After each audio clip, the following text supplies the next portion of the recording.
Y el audio lo conectan aquí.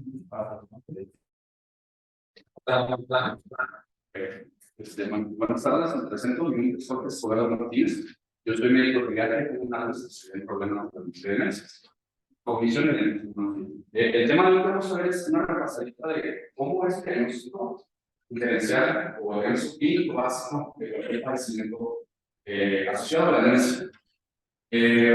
¿Por qué es importante hacer el diagnóstico? Ese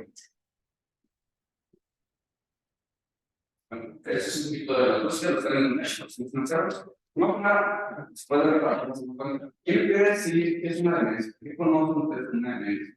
O vaya, ¿alguien de ustedes también conoce una demencia? ¿Qué es lo que ustedes hablan de una demencia? Así.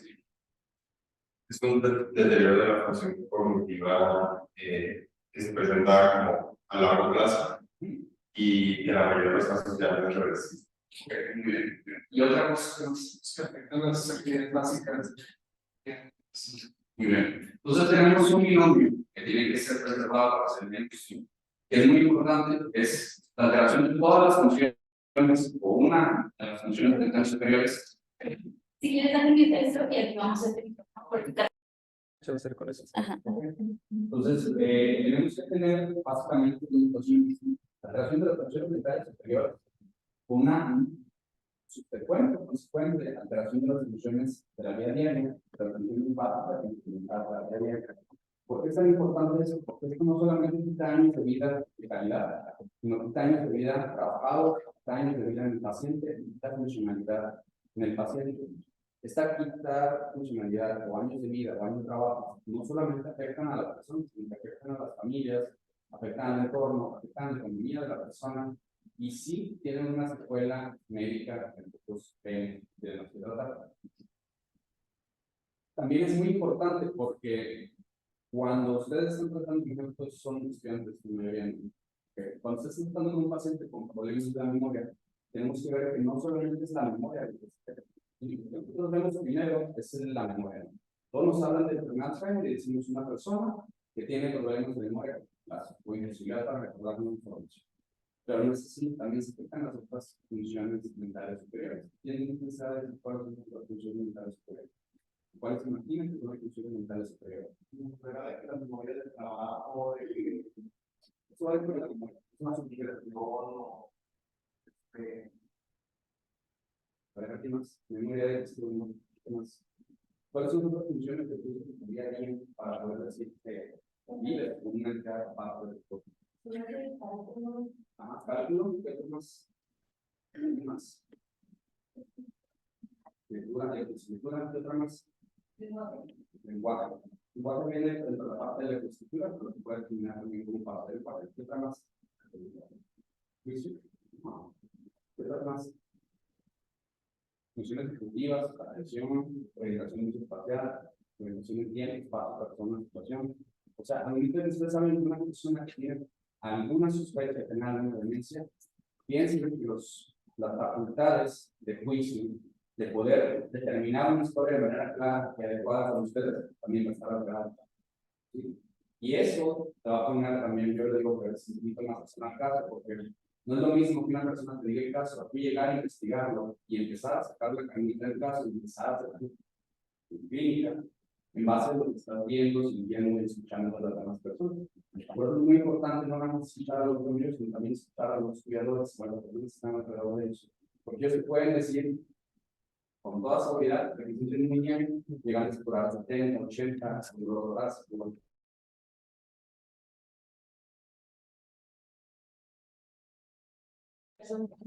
Si no, o lo pongo aquí y tú lo... Ya. ¿Me escuchan ahí un poquito más o no? Bueno. Se escucha mejor. Ok, perfecto. Entonces, lo voy dando aquí también. Pero, claro. Entonces, yéndonos a lo que es lo más importante, ¿cómo se hace el diagnóstico de una demencia? Tenemos que también entender que esto es un continuum, ¿sí? Escuchamos el término deterioro cognitivo y escuchamos el deterioro delirio y escuchamos el deterioro demencia. Son tres situaciones muy distintas que tenemos que saber nosotros ver. Delirium es un estado agudo. Es un estado no crónico, que se puede cronificar, pero es un estado de inicio agudo. Si ustedes ven un paciente con fiebre, un paciente que tuvo un traumatismo craneoencefálico, un paciente que tuvo alguna alteración médica, sea cual sea, puede haber un estado de confusión de la mente o de la memoria y de todos los sistemas nerviosos centrales. A esto se le conoce como encefalopatía, ¿no? La encefalopatía es un término muy distinto, muy usado comúnmente con el término delirio, y esta es la parte aguda. ¿Sí? Es aguda, es reversible, tiene una causa, y al quitar la causa, quitamos una situación. Entonces, no llamar delirio o encefalopatía a una demencia. Pueden estar sobrepuestas, ese es el otro problema. Pero un delirio no es seguro. ¿Sí? Si un paciente llega intoxicado, si un paciente llega con un EBC, si un paciente llega con una situación aguda y se resuelve eso fue un delirio. La parte crónica empezamos a hablar ya de las alteraciones en las funciones mentales superiores, que se miden objetivamente con pruebas neuropsicológicas y que pueden llegar a ser de 1.5 a 2.5 o a 2 o más desviaciones estándar del normal esperado para la edad y el sexo de la persona. ¿Sí? Las pruebas neuropsicológicas las categorizamos por sexo, edad y escolaridad. Entonces, cuando hacemos una prueba neuropsicológica, ponemos a la persona junto con otras personas de su edad, de su sexo y de su escolaridad. Entonces, al hacer ese diagrama, nosotros vemos si esa persona cumple o no los criterios de deterioro cognitivo. Entonces, el deterioro cognitivo leve, que se le conocía antes, o trastorno neurocognitivo menor, es la parte previa, ¿sí? Es como cuando escuchan a las personas que dicen, tengo prediabetes. Bueno, la prediabetes de la demencia es el deterioro cognitivo, ¿sí? Es el continuo, es la parte previa de la demencia. Entonces, tenemos al paciente que puede tener una o más alteraciones de las funciones mentales superiores, pero que estas no lleguen a alterar todavía la vida diaria. O sea, que el paciente pueda caminar en su medio, puede ir a hacer su súper, puede ir a hacer sus actividades en la casa, pueda atender a su familia, pueda atender a su trabajo, su negocio, lo que él tenga, pero ya tiene un deterioro en la funcionalidad. Sin embargo, lo sigue haciendo todavía. Eso se llama deterioro cognitivo o trastorno neurocognitivo menor. Cuando estas alteraciones ya son lo suficientemente fuertes, porque sabemos que toda demencia es un trastorno irreversible, salvo en los casos en los que es reversible, pero pudiera decirse como encefalopatía crónica, o unos dicen que no existe el término de demencia reversible, sigue existiendo, pero en un 15, 25, 30% de los casos puede ser reversible. Entonces, cuando las funciones ya le atacaron a la vida, que el paciente ya no puede salir, que el paciente ya no puede tomar sus medicamentos, porque es lo que más vemos, dejan al paciente, no los evalúan y los dejan hacer toda su vida diaria. Entonces, ¿qué es lo que pasa? El paciente era diabético, era hipertenso, tenía falla cardíaca, tenía insuficiencia venosa periférica y no se toman los medicamentos. Se los empieza a tomar como él cree que se los debería de tomar. Sin embargo, su juicio, su manera de calcular la cantidad de pastillas, de recibir órdenes y de tener una memoria que le recuerde todos los días que a tal hora tienes que tomar tantas pastillas y a tal hora tienes que tomar tantas pastillas, está afectada. Entonces, eso desde ese punto de vista va a alterar el cuadro clínico de nuestros pacientes. ¿Sí? Porque tenemos un paciente con deterioro cognitivo o con demencias que sabemos que no está siendo vigilado. Para empezar, que ni siquiera tiene diagnóstico, que no está vigilado, ¿qué es lo que va a pasar? Ese paciente se va a enfermar más, va a tener más comorbilidades de su propia enfermedad, porque normalmente no se toman los medicamentos o no tiene el mismo cuidado que una persona con sus funciones mentales superiores. Entonces, ahí nos cambia todo el panorama, el paradigma. Yo creo que ustedes no dejarían a un niño que consumiera sus medicamentos por sí solos. Si el niño creen que todavía no es suficientemente capaz para reconocer qué medicamentos son los que se tienen que tomar y a qué se tienen que tomar. Y que no llegue a sobredimensionar qué es lo que le pasaría si no se toma tal medicamento. Como es el caso de un niño con un asma severo, por una neumonía, ¿no? O una bronquitis. Si nosotros dejáramos al niño decirle, oye, tómate tu medicamento tal hora, ¿creen que eso sería lo correcto? Pues no. Entonces, por eso es lo importante saber determinar qué paciente tiene demencia, qué paciente no tiene demencia, o al menos tener sobre el radar que este paciente pudiera tener esta situación para anunciárselo a la familia y que empiecen a hacer todo lo suficiente para eso. Porque hay casos de todo tipo. A mí me llevan pacientes que pierden su casa, que pierden mucho dinero, que hacen doble venta de terrenos o de casas, porque siguen teniendo todavía potestad sobre sus propiedades. Y no solamente envuelven a la familia en problemas de tipo legal, comunitario, sino otros tipos, ¿no? No se toman los medicamentos, entonces hay un problema con esta situación. Entonces, Estos déficits no tienen que ocurrir dentro del ámbito para diagnosticar a la demencia, dentro del ámbito de un delirium, un estado agudo psiquiátrico o un estado de delirio. Tendríamos que ponerle siempre la causa probable, pero la verdad es que, como ustedes me sepan decir que es una demencia, yo la verdad es que no he por ahí servido, porque cambia mucho el panorama del paciente al decirle, este paciente está sano cognitivamente, este paciente tiene un trastorno cognitivo que lo puede llevar a afectar su salud. Entonces, ¿por qué es muy importante? Porque en realidad en México, para la encuesta intercensal del 2015, que era la más próxima, que ya van a salir las nuevas, aproximadamente el 10% de la población era adulta mayor. Esto solamente va a ir aumentando. En México tenemos algo que se llama bono económico poblacional. El bono económico poblacional es qué tanta posibilidad tiene tu población de crecer, porque tu mayor número de personas están en una etapa laboral activa. ¿Sí? Pues imagínense, tenemos 100 personas en México y 50 están en edad laboral y están trabajando. Y son las que están aportando la mayor parte del PIB. Pues en México ya rompimos el bono laboral. De aquí en adelante solamente vamos a ir en caída. O sea, el número de pacientes o de personas que tienen una actividad económica y una edad económicamente activa va a ir cada vez disminuyendo más. Vamos a tener personas cada vez más envejecidas. Y no nada más envejecidas, cada vez vamos aumentando nuestra etapa o nuestra edad de muerte. Para el 1920 la edad de muerte era como 38 en hombres y 39, 41 en mujeres, y ahorita actualmente estamos en 75 y 38, y se cree que en los próximos 20 años va a aumentar hasta casi 80 años. Entonces, el problema de la demencia es que entre más años tienes, más es la probabilidad de tener demencia. Se dice que en los 80 años es aproximadamente 1 en 5, y entre los 90 años es 1 en 3, arriba de los 95 es 1 en 2. Entonces, es un volado, después de los 90 años va a ser. Entonces, es una situación que vamos viendo cada vez más, en mayor número y en más situaciones. Como les decía, la situación del deterioro cognitivo o el estado predemencial que se decía antes, solamente un continuo, tenemos que verlo de esta manera. El momento en el que nosotros debemos de ejercer la habilidad de acción, para que el paso de estos chicos, ¿no? Y que la familia pueda estar adaptada al cuidado y adaptada a lo que va a venir para después. No es lo mismo decirle a una persona que después ya perdió su patrimonio, ya se tomó medicamentos, tiene varilla, ya tuvo 400 hospitalizaciones, ya se les perdió. Ya, tu mamá tenía demencia. Pues me había dicho hace 5 años que pasó todo esto, ahorita, y ya, ¿no? Entonces, la situación no solamente marca un paradigma en la situación de cómo vamos a cuidar a un paciente, sino de cómo vamos a tratar a un paciente. Porque también, no me van a dejar mentir, ahorita todas las guías nuevas, y eso es algo que yo he visto, yo soy un poco viejo, hemos visto que las guías nuevas actualmente están valorando mucho la supervivencia del adulto mayor. ¿Por qué? Porque cada vez más padecimientos, fallas cardíacas, diabetes, cada vez son pacientes que van a durar más años. Entonces tenemos que valorar si nuestros pacientes van a sobrevivir lo suficiente para que le alcance el beneficio de un tratamiento. Y las demencias son enfermedades mortales, todas matan a los pacientes en un rango entre 3 a 7 a 12, 15 años. Entonces, es algo muy importante que tenemos que valorar también para nuestros pacientes. Nuestros pacientes están cognitivamente sanos, ¿no?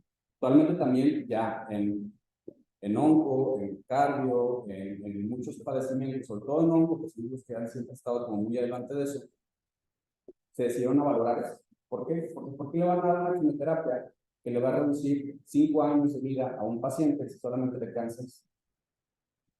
¿Sí? No sé si me explico un poquito más.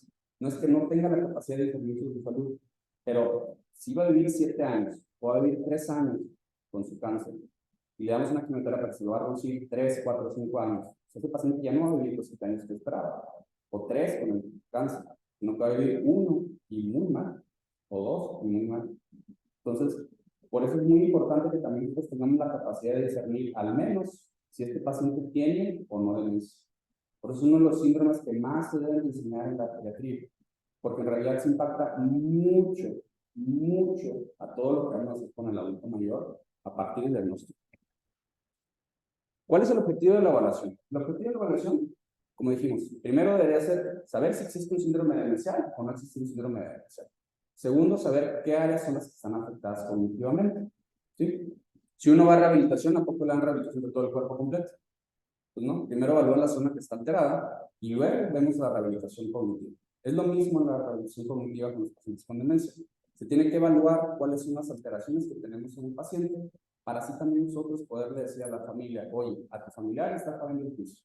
Entonces, tú espera que todas las situaciones que conlleven un juicio van a estar alteradas. ¿Cómo cuáles? Es como la de dejar una perilla abierta del gas, como abrir la puerta a extraños, como darle tu dinero a tarjetas a personas que no conocemos, como ese tipo de cosas. Por eso es tan común el abuso en los adultos mayores, porque no se sabe que las personas tienen un déficit ya asociado a una enfermedad en las funciones mentales y dejamos que las cosas pasen. ¿Sí? Y son la población que más recibe abuso de todo tipo, las poblaciones adultos mayores. Más que las poblaciones infantes, las poblaciones adultas mayores son las que están más relegadas, las que tienen más abuso de cualquier tipo. ¿Sí? ¿Por qué? Porque por el mal cuidado, porque no se les presta una atención a la salud, porque no se les presta una atención a lo que tienen, o al déficit que padecen, no se les ofrece una posibilidad de cuidado asociado a eso. Pues por eso es muy importante. Entonces, ¿qué tenemos que hacer? Primero, hacer una colección de la información. En este caso, importa ¿por qué? Porque las demencias todas empiezan distinto, pero acaban igual. Pero el tratamiento no es el mismo. Y muchas veces yo les digo, hasta que no veamos ahorita, por ejemplo, ahorita empezamos a tener medicamentos para tratar de cambiar las enfermedades en cuerpos monoclonales. Ya empezaron a salir dos en Estados Unidos, que en realidad sí prometen que van a hacer un cambio en estas enfermedades. Pero hasta el momento todavía no tenemos medicamentos para eso. Y el tratamiento que ustedes le pueden dar como médicos a un paciente que tiene Alzheimer o alguna demencia es asesoría, consejería, orientación a la familia y tratamientos hacia los síntomas que son más agresivos. ¿Sí? Entonces, es una muy grande cantidad de población que ustedes van a tener que ver o en el servicio social o en la especialidad. No vas a dejar mentir, el metro que son como los adultos mayores comunitarios, o sea, 40% de la población. Fácilmente, o sea, un 40% del hospital metropolitano es adulta mayor. Aquí en Zambrano yo no creo que estén igual o distintos. Entonces, pongamos la mitad. Si de la mitad, un 15-20% tienen algún tipo de demencia, ¿qué estamos haciendo como hospital? ¿Qué estamos haciendo nosotros como médicos para determinar esto? Porque el paciente con demencia no puede tomar los mismos medicamentos que toma un adulto mayor o un adulto joven. Requiere cuidados distintos. Las patologías cambian, porque, por ejemplo, el beta-amiloide es una proteína prohemorrogénica. Entonces, en los pacientes que tienen enfermedad vascular y que tienen enfermedad de Alzheimer, tienen un más alto posibilidad de generar sangrados cerebrales, sangrados en cualquier lado, porque la proteína beta-amiloide se deposita en cualquier lado del cuerpo. Entonces, tienden a tener más sangrados. Entonces, deberían de ser tomados también como una situación o factor de riesgo para el paciente que vamos a anticoagular, para el paciente que le vamos a dejar una integración. No nada más para ese, para el paciente que vamos a pasar a hacer un cateterismo, que vamos a pasar a cualquier situación. Entonces, sí son situaciones que tienen mucho que ver. ¿Pero por qué hay colección de información? Porque, como les digo, cambia mucho el tipo de demencia. Hay demencias que se asocian a parkinsonismos, hay demencias que se asocian a la conducta, hay demencias que se asocian a la memoria solamente, hay demencias que se asocian al juicio, hay demencias que se asocian a otro tipo de funciones como el cálculo solamente o como la posibilidad de emitir lenguaje. Entonces, cambia mucho, el tratamiento es un poquito más distinto y el pronóstico sí cambia mucho. ¿Sí? Entonces, ¿qué es lo que se tiene que hacer siempre? Evaluar el procedimiento, siempre hacer preguntas sobre cómo empezó esta demencia y poner los síntomas primordiales con los que empezó. ¿Cómo es esto? Muy fácil. ¿Con qué empezó su familia? ¿Con problemas de la memoria? ¿Con problemas motrices? ¿Con problemas de la conducta? Casi siempre son esas tres cosas. O alucinaciones, una cuarta. Entonces, poner muy bien cuáles fueron los primeros síntomas e ir haciendo una historia en retrospecto de cómo empezaron a aparecer los síntomas, porque eso nos va a dar el 80-90% de los síntomas. Escuchamos mucho que se necesita el PET. Francamente, cuando se hace una buena semiología, yo la verdad es que pido muy pocos PETs para el diagnóstico, ¿sí? Para la corroboración del diagnóstico. En realidad, con una buena clínica y una buena exploración neurológica, podemos hacer en la mayoría de los diagnósticos, como en el 80-90%, con una muy buena capacidad de diagnóstico. Entonces, hacer una buena evaluación en retrospecto, una evaluación del padecimiento y una evaluación cognitiva. Tener entrevistas con los familiares y con el paciente. ¿Sí? Por dignidad, por ética, no podemos dejar de preguntar al paciente cómo está. Pero esta es una situación un poquito escabrosa, porque no tenemos que darle un 100% de valor a lo que nos dice el paciente. Ojo, lo que estoy diciendo es encontrado, ¿no?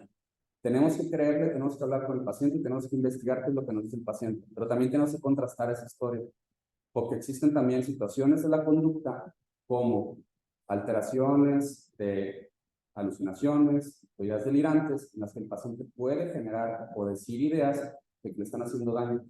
¿Sí? Entonces, muchas veces pacientes pueden llegar a decirnos, es que mi familia me maltrata, es que mi familia me lesiona. Tómenlo como una red flag, todos, siempre, pero traten de investigar un poquito más atrás, porque existen las personas que tienen estos padecimientos y llegan a decir, como una alteración neurológica, que tienen lesiones por otras situaciones. Muy común en las personas que toman aspirina. Es que mi familia me pega. Y tú ves a la familia y no, doctor, mire, ya tengo las cámaras, le estamos buscando 24 horas, puede ver usted de las cámaras. Tengo familias que me dicen eso. Y no se dan cuenta que lo que está teniendo su familiar es una idea delirante delante. Ella logra ver que tiene las lesiones y como su cerebro no asocia qué fue lo que le ocasionó eso, qué fue lo que le ocasionó otro, tratan de llenar ese vacío de la memoria con una idea delirante. Casi siempre tiene de referencia de daño. Entonces, ahí es donde empezamos a tener los problemas con la evaluación del paciente con memoria. Que tanto le hago caso, siempre se le mucho caso, pero también corroborar todo lo que nos diga con la familia. Y si nos queda alguna duda de que en realidad sí están lastimando a ese paciente o le están haciendo algún daño, ir con alguien más arriba para que nos ayude con el test, ¿sí? O con el porque pasa mucho. ¿Qué tenemos que hacer? Siempre estudiar al paciente, estudios complementarios, un estudio de imagen. Yo les recomiendo una resonancia, que en la mayoría de los casos es más que suficiente. Antes que un TAC, el TAC no nos permite ver estructuralmente cómo se ve en la demencia. Y en la segunda o tercera visita siempre tenemos que discutir el diagnóstico con los familiares. ¿Sí? No se vale ya la conducta paternalista, no se vale ya esta situación de, es por lo mismo. Eso no lo hagan, por favor. La familia y el paciente tienen la capacidad de discernir si quieren entender el diagnóstico o no. Entonces, déjenlo en la situación de ellos. Ustedes, su obligación como médico siempre es, ¿quiere que discutamos el diagnóstico? ¿Quiere saber qué es el diagnóstico? O todavía no tengo un diagnóstico, pero lo que me estoy acercando al diagnóstico es eso.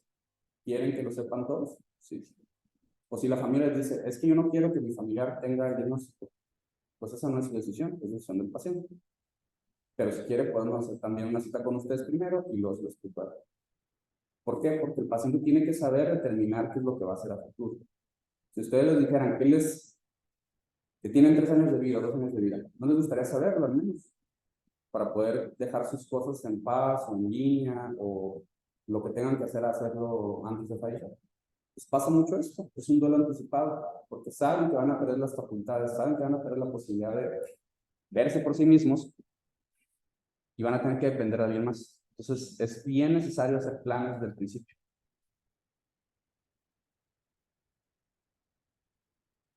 Pues no vuelvo a decir más de esto. La historia clínica es la base del diagnóstico de la enfermedad.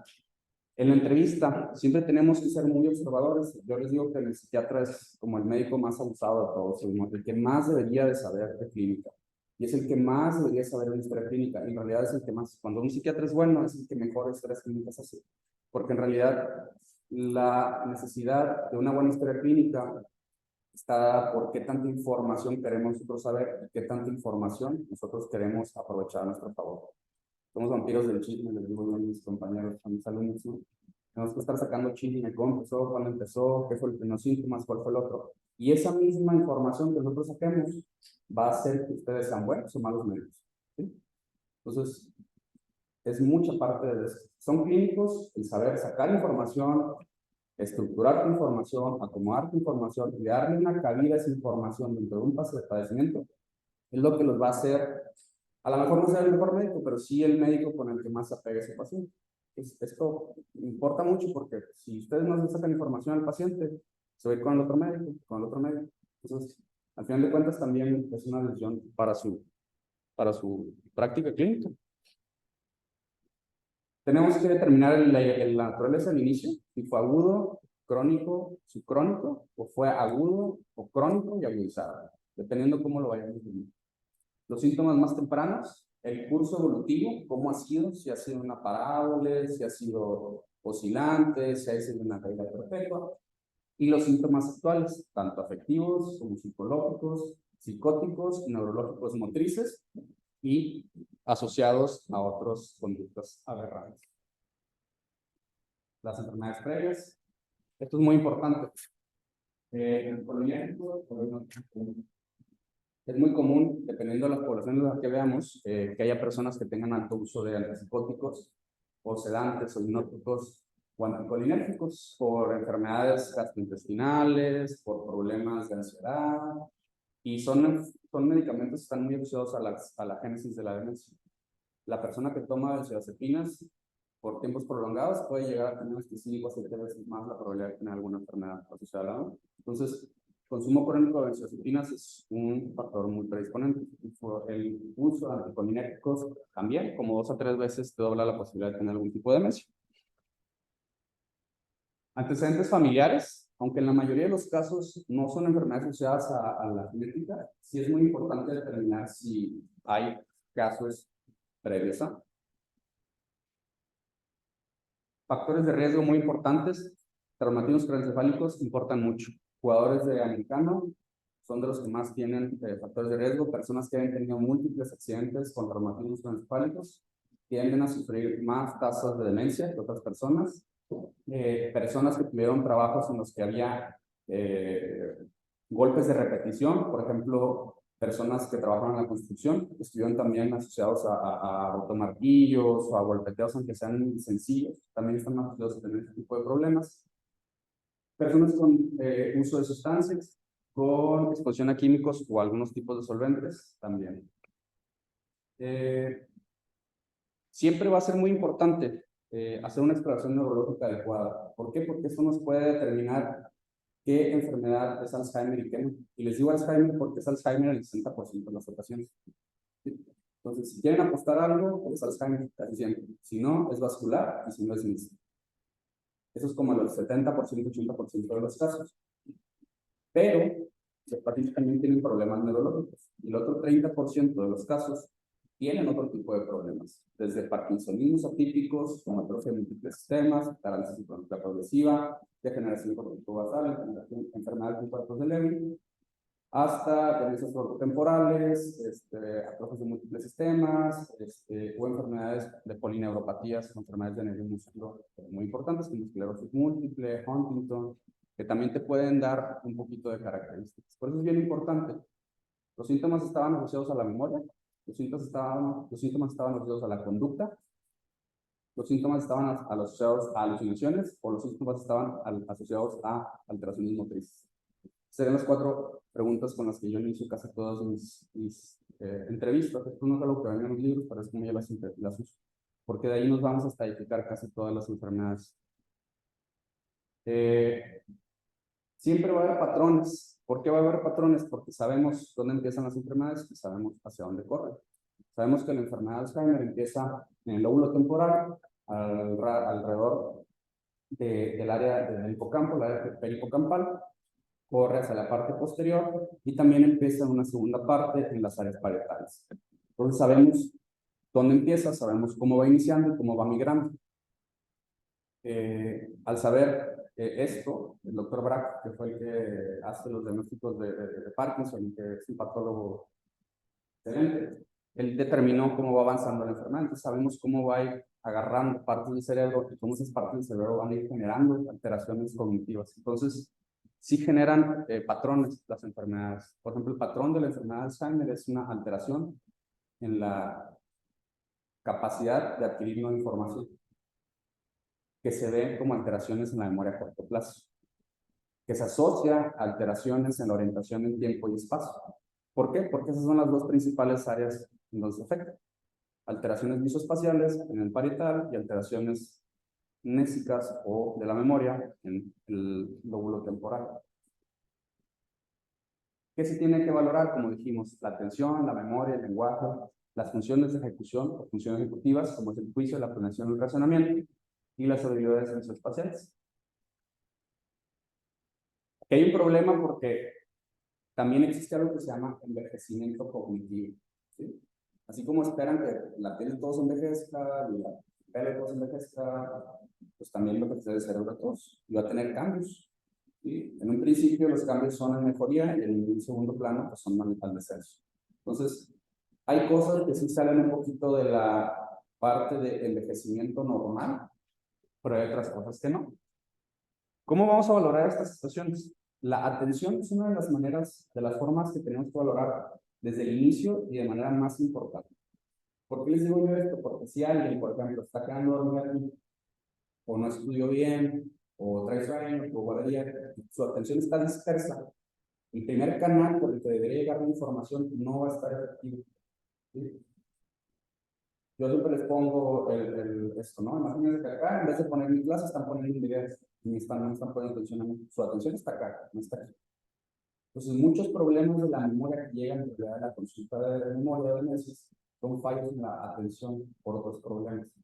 Problemas psicológicos, problemas de depresión, problemas de medicamentos que le están causando fallas en la atención y que el paciente al momento de interrogarlo bien, uno se da cuenta de que sí recuerda bien las cosas. ¿Sí? Sí recuerda bien las cosas cuando pone atención. Personas que viven con el diagnóstico de TDA también les pasa mucho eso. Oh, es que se me olvida, tengo muchos problemas en la memoria. Vamos a hablar. La mayoría de los casos son problemas de atención. ¿Sí? Y al no tener una atención adecuada y en una idea, no puedes adquirir esa idea. Entonces vas a tener subsecuentemente fallos en la memoria.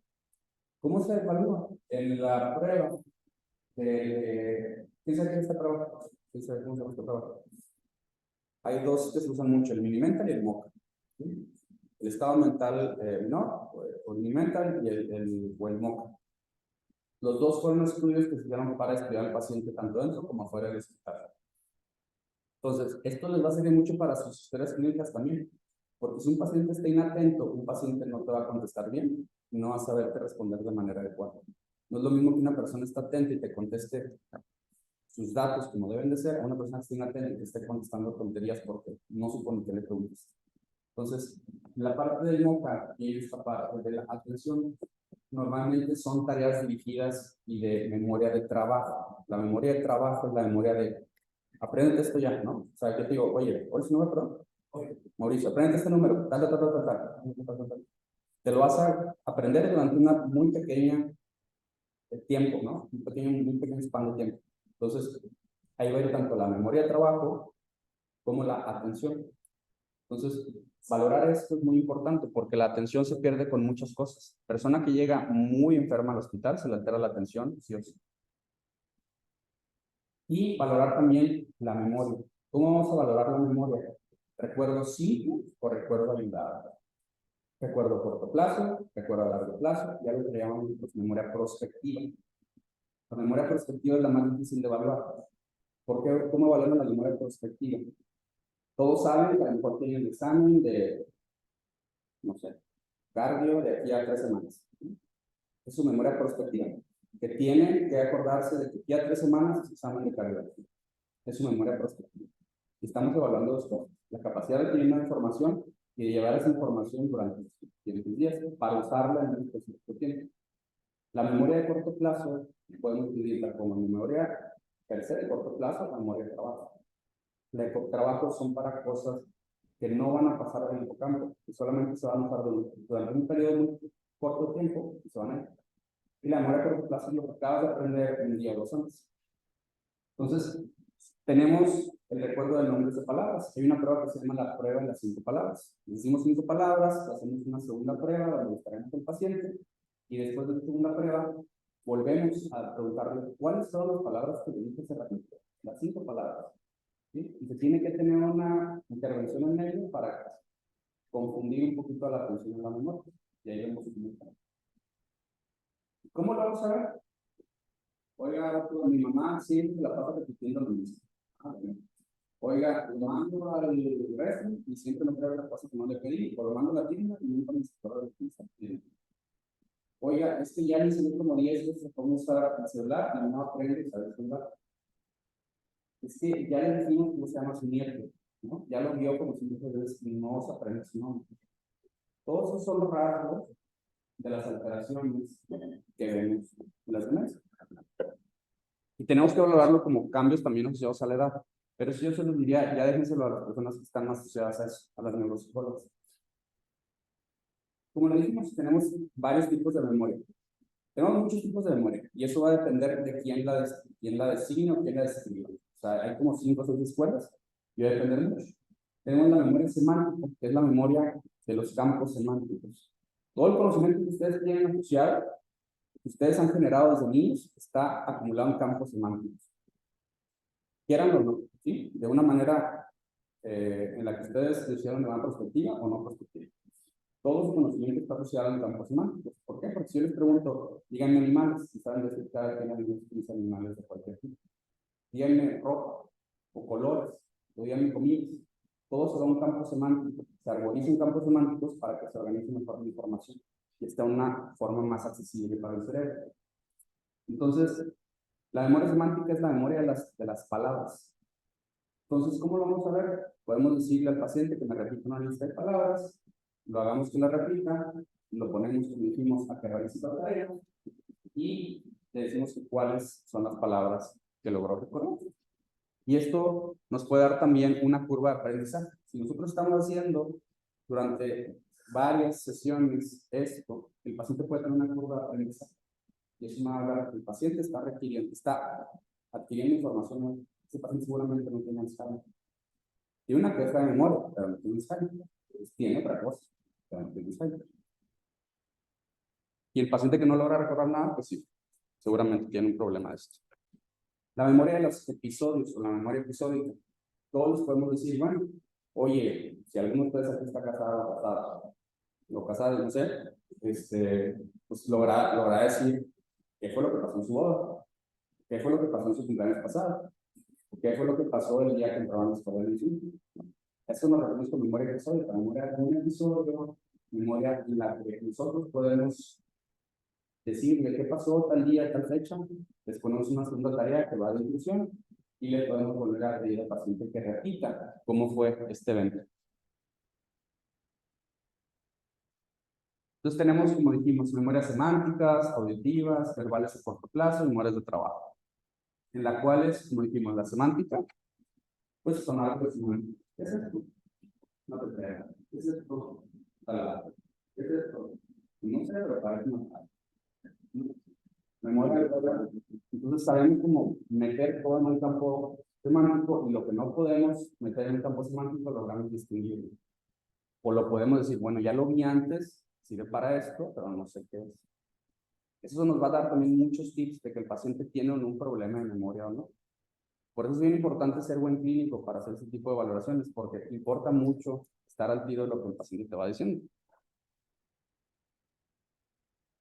Para el lenguaje es un problema, porque tenemos fonólogos, tenemos lingüistas, tenemos personas que tienen lenguaje de una manera muy agresiva. Pero básicamente lo que tenemos que saber del lenguaje es si el paciente puede nominar objetos o personas. ¿Qué es nominar? ¿Qué es esto? Exactamente. Esa es la nominación. Pero no una nominación de objetos, sino de personas.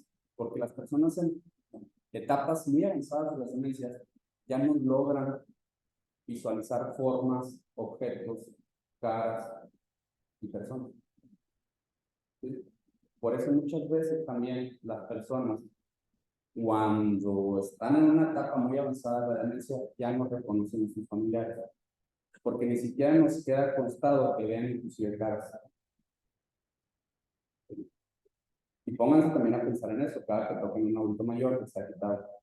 Cuando lleguen con él, ustedes lleguen a agarrarlo, pónganse a pensar que tal vez esa persona ni siquiera les está reconociendo como una persona.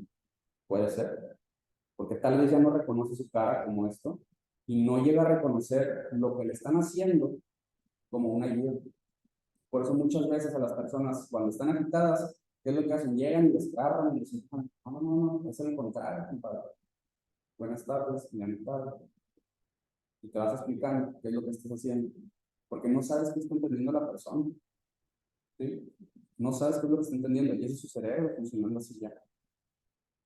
¿Qué otra situación vemos en las personas? Vemos acortación de las oraciones, vemos una circunlocución.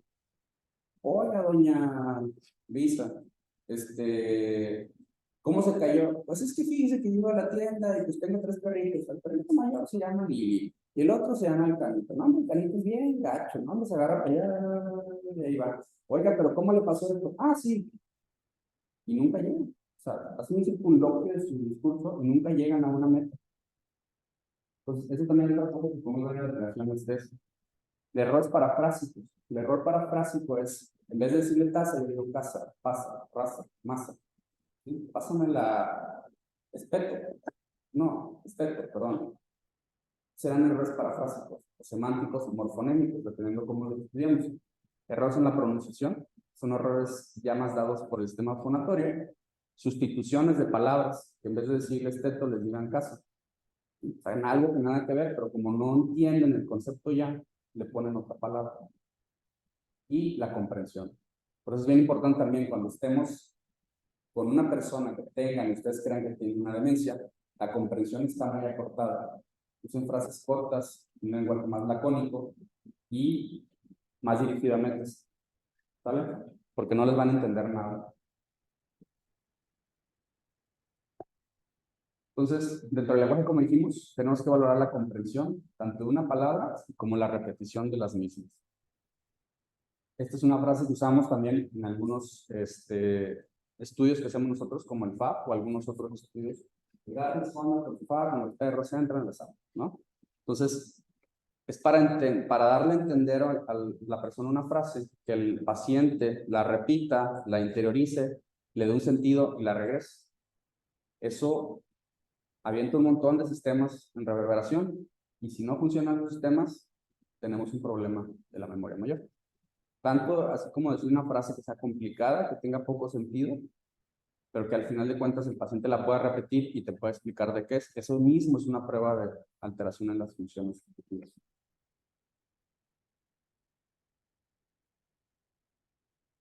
Otra cosa que tenemos que valorar es la praxis del lenguaje y la disartre. ¿Cómo la determinamos?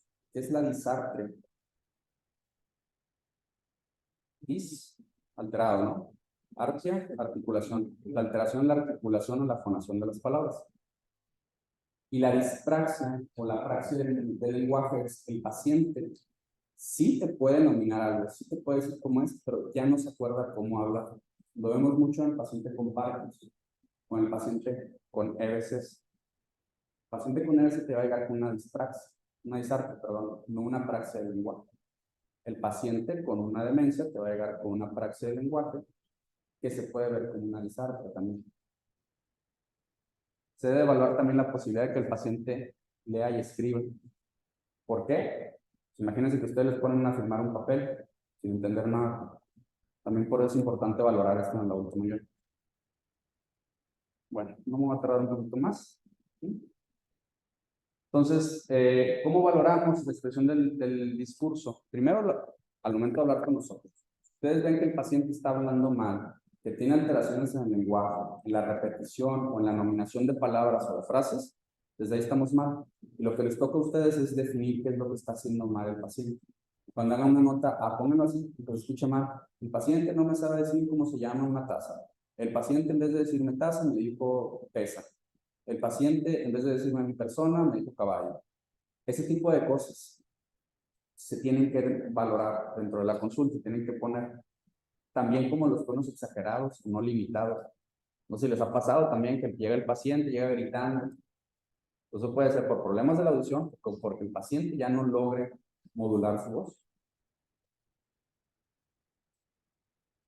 Las habilidades socioespaciales son muy importantes. ¿Por qué son importantes? Porque tanto nos obligan a orientarnos dentro de nuestro medio, tanto fuera de nuestro medio, y a realizar las tareas que dependen de eso. ¿A qué me refiero con esto? Es muy común que les digan los pacientes, es que ya no encuentro el baño, se hace el baño en donde sea. Y lo van a ver ustedes, en el metro lo van a ver también, el paciente que se está haciendo el baño afuera de la cama, porque no saben dónde está el baño. Y no nada más no saben dónde está el baño, no saben qué es un baño, cómo es un baño. ¿Por qué? Porque su memoria semántica ya se alteró tanto que no logran determinar qué es una taza de baño, o para qué sirve. Entonces, nos sirven para las actividades coordinadas finas, como es decir, oye, pues va a haber una feria el sábado, cuando tú tienes que ir a tal lado para los jugos, tienes que ir a tal lado para tal cosa. Oye, pero aquel compañero se fue quién sabe para dónde y se perdió. Pues son las habilidades espaciales.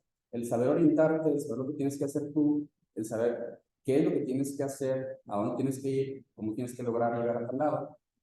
La dificultad para leer y para manejar empiezan a chocar mucho. Lo vemos mucho también en los adultos mayores. Oye, es que mi papá, en los últimos 3 años, ha tenido 7 choques, ¿no? Ya se echó 2 carros, ya se metió en un problema legal, ya no tiene para comprar de otro, ¿qué es lo que está pasando? Pues eso. La localización de objetos en el espacio y la distinción de objetos o rostros y personas. Y esto lo vemos con la figura de red. Se les pide que hagan una figura, que la vean durante 3 minutos y que la copien. Es una figura compleja, la cual se valoran todos, así es de compleja, es un poco más compleja, está bastante bien para el paciente. Se les pide que la aprendan y que la vuelvan a copiar. Eso nos habla de la capacidad que tiene la persona para orientar los distintos elementos, saber colocarlos, saber ponerlos en su lugar. Y eso, aunque no creamos, aplica para todo. O sea, no pudiéramos caminar de la manera correcta si no tuviéramos habilidades espaciales adecuadas. Porque ni siquiera sabríamos qué es el piso, o cómo es el piso, o para dónde corre un pasillo. ¿Sí? Ustedes ponen una persona con problemas de la memoria en un área circular, esa persona puede estar caminando todo el día, con el sufrimiento que eso conlleve, porque no saben cuándo parar y cuándo sentarse. Porque ellos están viendo una meta, ¿no? Pero no saben que están corriendo el mismo círculo. Entonces es un problema, porque eso también desorganiza la psique de los pacientes. Igual pasa con las calles. O sea, si ustedes, sus papás, sus abuelitos, que todavía manejan, y dicen, oye, es que se está perdiendo más, como que de repente ya no está llegando a donde debería llegar. Le digo, le doy señales de cómo llegue para tal casa o tal lugar, y no llega. Eso puede ser un problema visoespacial, y eso está muy asociado a las personas que tienen problemas de Alzheimer. Procesamiento de rostros, procesamiento de colores, reconocimientos visuales de objetos, de caras y de formas, así como apraxias ideomotoras, ¿no? ¿Qué son las apraxias ideomotoras? El paciente deja de hacer movimientos que ya sabía cómo hacer. Una praxis es un movimiento que se queda en la memoria a base de repeticiones. Entonces, si el paciente se pone dispráxico con una apraxia ideomotora, ya no va a saber cómo abrocharse la ropa, ya no va a saber cómo abrocharse los tenis, ya no va a saber cómo comer, ya no va a saber cómo cocinar, ya no va a saber cómo manejar bien. Sí, o a lo mejor sabe manejar bien, pero no sabe meter cambios. Entonces, esas son las alteraciones que vemos en las funciones, perdón, los problemas asociados a la memoria. Por eso es bien importante saber en dónde está el problema, para saber qué sí va a hacer el paciente y qué no va a hacer el paciente. Y cómo lo va a seguir haciendo y cómo no lo va a seguir haciendo. Funciones paritales, funciones de cálculos, de secuenciaciones de números, funciones de integración de funciones, alteraciones sensoriales como la grafestesia o la esteragnosia, que es la capacidad de reconocer el tacto y las formas del tacto, y la localización de las partes, como la localización izquierda-derecha. Hay una enfermedad como la degeneración corticobasal que pierden la capacidad del derecho-izquierdo. Y muchas veces ustedes lo ven cuando le piden a un paciente que abra la mano derecha, ven que la otra mano está haciendo movimientos. O lo ven a veces en neurología cuando lo exploran y ven que están haciendo movimientos con esta, la otra mano está haciendo otro movimiento. Porque se pierde la discriminación derecho-izquierda. Hay una desconexión en los núcleos que están en el tallo, o los núcleos que están también inclusive. O la integración de los circuitos que pasan a través del cuerpo calloso y el movimiento lo replican en otros lados. Eso se asocia mucho a padecimientos parkinsónicos también. Y las funciones ejecutivas, ¿para qué nos van a servir? Las funciones ejecutivas es lo más importante que tenemos, yo creo que durante el día a día. La capacidad de realizar tareas complejas. ¿Sí? Inicio de actividades, la dificultad que requiere esto y la planeación que nos va a tomar, así como la organización y la capacidad que tenemos para saber que estamos haciendo bien. ¿Sí? Todos vemos al compa que ya no sabe ni qué está haciendo en la fiesta, ¿no? Ya no haciendo puras tonterías. Cuando tu compa seguramente los tiene mal. Pero eso mismo lo podemos ver en una enfermedad neurológica. El paciente ya no sabe cómo secuenciar una tarea, ya no sabe cómo llevarla a cabo. Y otra cosa, las funciones ejecutivas tienen funciones como le dicen en algunos libros, como suprasensoriales, como la metacognición. A lo que le llamamos a esto es la capacidad de saberte que estás errando o que estás haciendo algo mal, que es como el juicio autocrítico. Entonces, el paciente que está haciendo una tontería o que está haciendo una cosa que no debería, no se da cuenta que lo está haciendo mal. Pues por eso les platican a las personas, ¿y usted cómo estaba ayer? No, no estaba bien, ayer andaba con mis amigos en el golf, con los tragos. Y se dan cuenta que el paciente tiene 3 años postrado en cama, que el paciente tiene una enfermedad neurológica discapacitante, y estamos viendo que el paciente no tiene la capacidad de saber si él es enfermo o él con un problema. Entonces, estas alteraciones de las funciones ejecutivas, como dijimos, podemos valorar tanto esas capacidades de organizarse como de saberse que están haciendo algo mal. ¿Cómo lo vamos a ver mejor? Con el Trait Making Test. El Trait Making Test, el primero se les dice, lean el color. Y luego se les dice, lean lo que dice la palabra. Es como la capacidad de cambiar entre unos y otros, ¿no? Primero se ve verde, rojo, azul. Pero luego se amarillo, azul, naranja. La capacidad de cambiar entre sets de información y poder tener así como ese cambio y saberte que lo estás haciendo bien o mal, eso es parte de las funciones ejecutivas. La memoria de trabajo entraría no tanto dentro de la memoria, sino dentro de las funciones ejecutivas, y es como lo que nos permite hacer tareas rápidas. Este que es uno de los estudios que más se usan, el Minimental. Hay muchos lugares donde lo pueden hacer. Existe la página del Minimental, donde como por $20 les enseñan a cómo hacerlo. Existen también páginas en internet y YouTube donde les enseñan a hacer el Minimental, que es el examen más común que se usa. Se puede usar en el hospital. El que les diga que no se debe usar en el hospital está mal. Este examen se inició por un médico neurólogo y una doctora que es internista, una pareja de esposos en Canadá, y lo hicieron para valorar al paciente en el pase de visita en menos de 10 minutos y de una manera rápida de todas las funciones mentales superiores. ¿Sí? El peso que se le da es distinto. En la consulta, cuando el paciente está estable, le puedes dar un peso de examen de tamizaje. Pero si el paciente llegó encefalópatas que llegan al hospital mucho, o paciente con traumatismo encefálico, paciente que trombolizaban, que le hicieron un procedimiento de cerebro, lo podemos usar como para valorar el día a día de ese paciente, de esa función. Ustedes dicen, ok, tenía un tumor en el parietal, estaba muy desorientado, vamos a valorar la orientación. Le tomas un examen antes, un examen después, un examen a los meses y a los 3 meses. Podemos valorar la orientación, cómo fue mejorando en ese paciente, o cómo fue empeorando. Minimental es de los más usados. Yo les diría que lo usen mucho. Tiene un problema. Las personas de muy alta escolaridad tienden a puntuar muy alto todavía, hasta ya entrados en la demencia. Se usa más para personas con baja escolaridad, pero se puede usar también personas con alta escolaridad. Si son personas con alta escolaridad, de preferencia usan el MOCA, que es un poquito más complejo. Otra cosa que tenemos que valorar es el funcionamiento social o la conducta social. Le decimos cognición social. ¿Qué es la cognición social? Varias cosas. La capacidad de empatizar con otras personas. La capacidad de saber que otra persona está teniendo una emoción por el reconocimiento de caras. Y la capacidad de tener una buena conducta en un lugar adecuado. Yo siempre les digo a las personas, no es lo mínimo que ustedes me vean en short, chanclas y una toalla en la playa que aquí. No es lo mismo. Allá sí está bien visto. Es una condición social o una condición social que me lo permite. Aquí no.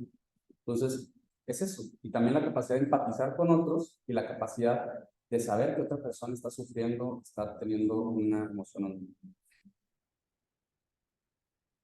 Entonces, ya evaluando todas esas funciones, tenemos que evaluar las actividades básicas de la vida diaria y las actividades instrumentadas. En geriatría, me imagino, ¿todavía no llevan geriatría? Lo van a ver mucho. Las actividades básicas instrumentadas ya la están empezando a usar mucho también en medicina interna. ¿Qué son? Básicas, lo que necesitas para vivir dentro de la casa. Comer, pararte de la cama, moverte dentro de tu cuarto, bañarte, ir al baño. ¿Qué son las actividades instrumentadas? Las que se ocupan para salir de la casa y hacer actividades fuera de la casa. Toma de medicamentos, uso de medios de transporte, uso de medios electrónicos para comunicarte, finanzas, todas estas cosas que necesitas para tener el día a día, es lo que tenemos que valorar. Si ya están tomadas las funciones cognitivas y ya están tomadas las actividades del día a día, tenemos una demencia. ¿Sí? No me voy a parar mucho en esto porque vamos a terminar la clase, pero básicamente esto pudieran ser cosas que también, igual clase se las voy a pasar, son cosas que pudiéramos ver como hallazgos normales o comunes en el envejecimiento, porque no todos son demencias, también hay cosas que vemos en el envejecimiento. Entonces, hay cosas que sí, vamos a decir, que esto sí puede ser asociado al envejecimiento cognitivo. ¿Como qué cosas? Disminución auditiva, alteraciones en el tono muscular, normalmente más bajo, cambios en la marcha, normalmente tienen que tener campotomía, disminución en la sensibilidad vibratoria, estabilidad de la postura, prevalencia un poquito de más reflejos primitivos y disminución de la masa muscular son los más comunes que vemos. ¿Cómo vamos a ver normalmente? Ahorita les voy a enseñar lo de Alzheimer, pero eso es lo más común, de vascular. Vamos a verlo como lesiones vasculares contiformes, dependiendo de donde lo estemos viendo. Podemos ver la reducción, una reducción de la reducción, una lesión, un infarto posterior previo, una laringe, y como lesiones o vasos, que están más crecidas de tamaño, en la sección de T2 también se nos va a pasar. Esa es la manera en la que podemos clasificar lesiones vasculares, sobre todo si queremos determinar entre una lesión vascular o una enfermedad de Alzheimer. Y, como dijimos, ya tenemos un paciente en riesgo, con alteraciones en las funciones mentales, con un trastorno asociado ya en la neuroimagen, tenemos que hacer el electro. Este es un artículo que acaba de salir hace unas semanas, un statement sobre el grupo de trabajo latino, de cómo hacer el diagnóstico de la enfermedad de Alzheimer. La enfermedad de Alzheimer es muy común, muy simple. Tenemos al paciente que va empezando con una alteración en las funciones de reconocimiento del tiempo y espacio. El paciente se pierde más, el paciente se desorienta mucho y de alteraciones en la memoria a corto plazo, que después va tomando la memoria a largo plazo.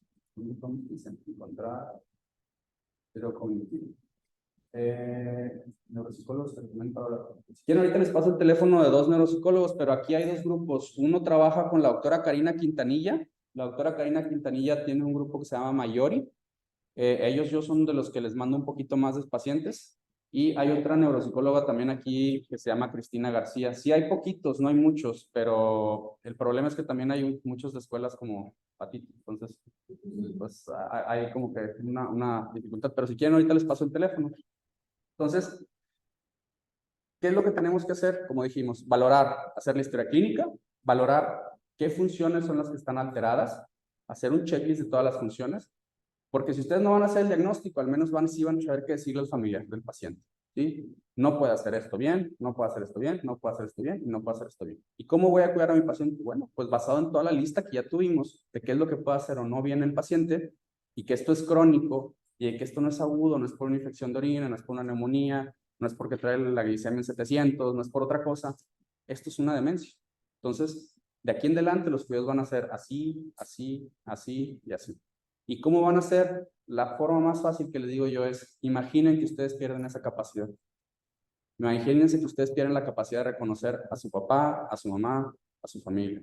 Imagínense que ustedes pierden la capacidad de escribir. Imagínense que ustedes pierden la capacidad de escritura. Imagínense que ustedes pierden la capacidad de entender ideas muy extensas. ¿Qué es lo que harán ustedes mismos y cómo ayudarían a esa persona a comunicarse con esa otra persona? ¿Sí? Eso yo creo que es lo que más les puede funcionar en cuanto a la medicina, ponerse en los zapatos de la otra persona y decir, ¿qué me pasaría a mí si estoy sintiendo esto? ¿Qué me pasaría a mí si ya no reconozco a mis familiares y llega alguien y me agarra? ¿No? ¿Qué voy a pensar yo?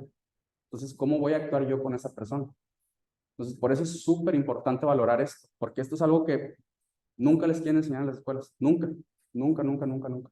Y esto es toda la interacción que tenemos socialmente nosotros. Toda la interacción que tenemos nosotros no es cómo se interna o cómo se inserta el músculo macetero, ¿no? Es cómo funcionamos como cognición social.